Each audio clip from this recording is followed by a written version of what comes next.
All right. Shalom, shalom. First and foremost, we're going to give all praises, honor, and glory to Yahweh, Ba'ashem, Yahweh Shai, Ba'ashem, Ha-Rakak Wadash. I want to give double honors to the elders and apostles of Great Millstone, who are the true elders of Israel, whether you receive it or not. You know, um, honors to you, Akim, doing this work, presenting your body as a living sacrifice. You know, and a sincere shalom to the hopeful 1/3. Let's jump right into this. It's gonna be a quick hitter. It's an article I saw while I was at the plantation today, and I just wanted to, quickly and briefly edify the topic. When you see this article, there's one script. Well, there's many scriptures that should come to mind, but in those many scriptures that come to your mind, Joel 3:10 should definitely be, at the forefront of your mind, seeing something like this. Just because North Korea is not really considered, a superpower in today's society, I guess you would say. They're more of a lesser nation, so to speak. Not to, shit on them like that, but compared to the likes of China or Russia, or even Iran, or here in Great Babylon, aka America, you know, um, they're not on that level, so to speak. So without further ado, let's jump right into this real quick. Like I said, quick hitter. Just to edify y'all, about some current event news, so to speak. This article from Kobo News: North Korea claims second successful test of hypersonic missile. And of course these Western bot news stations gonna try to make it seem like it wasn't successful, and that is due definitely in part to the fact that in the news a few weeks ago, I don't know if you remember, back in it was weird to say that back in 2021, the U.S. had a failed test of a hypersonic weapon system, so to speak. You know. So let's just read a little bit.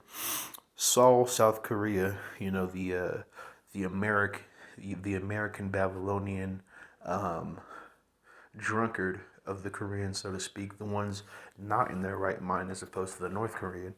You know what I'm saying? Is reporting to the Associated Press, AP. North Korea claimed Thursday to have conducted the second successful test flight of a hypersonic missile, days after leader Kim Jong-un vowed to bolster his military forces despite pandemic-related difficulties. Wednesday's launch, the North's first known weapons test, is about 2 months.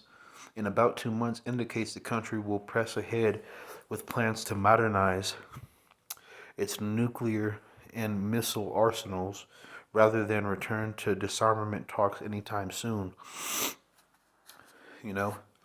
And also Obadiah, I believe 1 and 2, 2 verse 2, Babylon is greatly despised, man.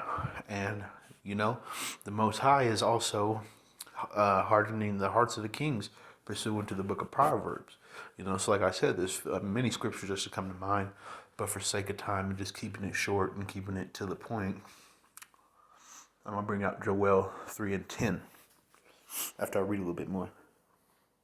But, matter of fact, just for the truth's sake, we'll get Obadiah 1 and 2 as well. But, where was I at? The official Korean Central News Agency said the Central Committee of the ruling Workers' Party expressed great satisfaction at the results of the missile tests, which were observed by leading weapons officials. Hypersonic weapons, which fly at speeds excess of Mach 5, or 5 times the speed of sound, could pose crucial challenges to missile defense systems because of their speed and maneuverability. It's unclear whether and how soon North Korea could manufacture such a high-tech missile, but it was among a wish list of sophisticated military assets that Kim disclosed early last year, along with a multi-warhead missile, spy satellites, solid fueled long-range missiles, and underwater launched nuclear missiles. Wednesday's test was the second of its kind since North Korea first launched a hypersonic missile last September. The success in the test launches in the hypersonic missile sector have strategic significance in that they hasten a task for modernizing strategic armed forces of the state, a KCNA dispatch said. So the Most High, is fulfilling prophecy, man. He's raising up these nations, as he said he would, And like we always bring out, measures out the time diligently. We're going to hear wars and rumors of wars, There's many prophecies, you know what I'm saying? Earthquakes in diverse places, crazy storms and what have you. And, the scripture I'm about to bring out, Joel 3:10, the weak are now saying, I am strong. He just doesn't want nuclear missiles. That's old news to North Korea at this point. Now they want underwater nukes. They want multi-warhead systems. They're testing hypersonic weapons now. So Esau's being made small. Without further ado, let's jump into the scriptures, Akim. Before I get Joel, let me actually grab the book of Obadiah. I'm going to read verse 1 and verse 2, just for edification purposes. The vision of Obadiah, thus saith the Lord concerning Edom. We have heard a rumor from the Lord, and an ambassador is sent among the heathen, an ambassador being a messenger. Arise ye, telling the heathen to arise, and let us arise up against her in battle. So right here, Obadiah is saying that, the Most High has sent a messenger spirit out amongst the heathen to arise them to battle, And this is concerning Esau Edom, Verse 2, behold, I have made thee small among the heathen. Thou art greatly despised. And that's the point right there I wanted to grab in Obadiah. And, it's clear, cut, and dry. Esau, Edom, and Babylon, a.k.a. America, they're no longer the perennial powerhouse, so to speak. They're no longer the unbeatable force that they once were, because you rewind time back to 1945, nobody had nuclear capabilities outside of the U.S. when they launched those missiles, or dropped those missiles on Hiroshima and Nagasaki and had them surrender, right after. However, now, after decades, they've been caught up to, so to speak, if you will. You know what I'm saying? And if you go down, let me grab verse 7. All the men of thy confederacy have brought thee even to the border. So all the nations that were confederate with Esau, Edom, have brought them even to the border. See, these military pacts and these aid packages and, these military training exercises amongst the nations have worked to Esau's own demise.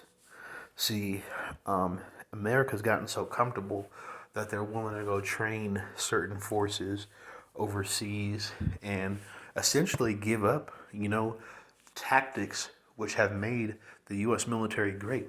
And, I have my own testimony of, my unit went to Europe and trained the Bulgarians. They worked with the Grecians. They, many, European nations. You know what I'm saying? But pursuing back to the book of Obadiah, Esau's pride has deceived him, and he doesn't realize that he's greatly despised. And these nations have subtly sat there and shook their head and nodded yes, so to speak. And now they've gotten, enough information, enough spying has been done, if you will, to where they know certain things about Esau that'll make going to battle with him um, a lot easier. Like I was saying, but pursuing back to World War II, nobody could fuck with America when they had the nukes.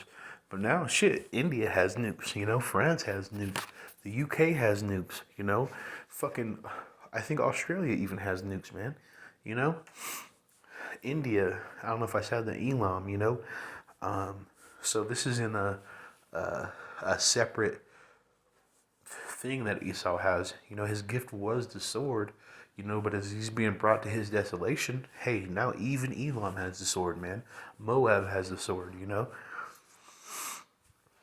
The Persian, Iran, they have the sword now too. You know what I'm saying? The Most High, so to speak, somewhat making it a fair fight, you know? Anyways, let's get Joel 3 and 10, the point I wanted. Beat your plowshares into swords, and your pruning hooks into spears. Let the weak say, I am strong. Pursuing back to, the article I brought out at the beginning of the lesson about North Korea and their second successful hypersonic missile test, This is the weak saying, I am strong. They're beating their plowshares into swords and their pruning hooks into spears. They're building up their military might. As I read about Kim requesting underwater nukes and multifaceted warheads, so to speak. This is Joel 3 and 10 coming to fruition, so to speak. Verse 11, assemble yourselves and come, all ye heathen, and gather yourselves together round about thither, because thy mighty ones come down, O Lord. So the Most High, why Yahweh Shai, is waking up the mighty men from their slumber from amongst the heathen nations, because, even though Esau's gift was a sword, you got to remember, there was a time where Esau was driven into Mount Petra by the nations of the world, and even the likes of Elam was a lot stronger than Esau Edom, This is a new thing, them having the sword to the capacity in which they had it up until World War II, so to speak, Now, these heathen nations are being woken back up to their former estates, if you will, so to speak, to where they're not scared of Esau Edom, and they're ready for the smoke, for lack of a better term,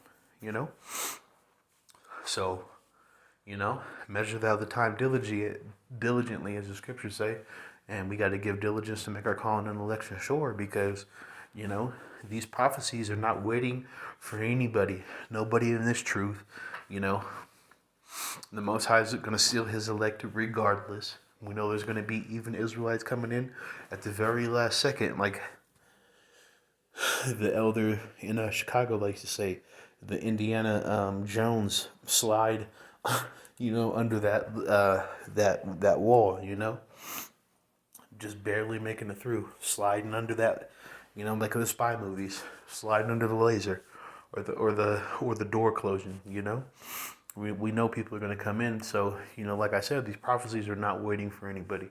The train doesn't stop for none of us,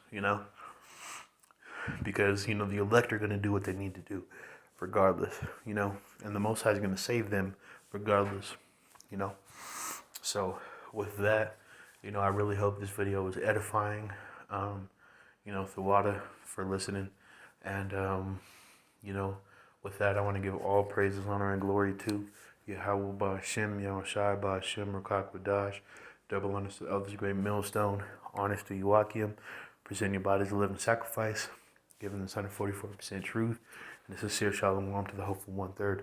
Shalom.